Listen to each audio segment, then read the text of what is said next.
What's up guys, you're watching The Sit Show, and if you're new in my channel, then don't forget to subscribe and a like. Today our topic is PlayStation 5 error, and the error is WV-109146-1, unable to connect to the server. Simply, it's a server error or a network error.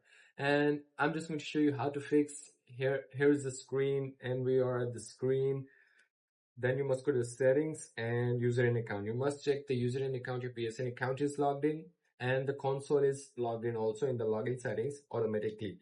And then go to the network back and wait here.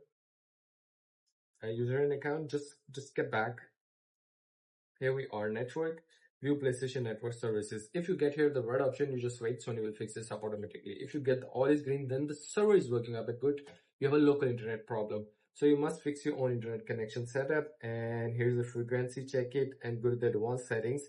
Here's the advanced settings, and you can change the DNS settings also, and a wired LAN cable also you can connect to the router to PlayStation 4. Here, 5 is the primary DNS, secondary DNS. Look at that. That's how you can do the same settings in the Wi-Fi and in the wired cable. And if is it not working, then you must contact with your local internet provider. And if you want to ask me a question, then leave a comment in the comment box. And see you soon for the next one. Catch you later.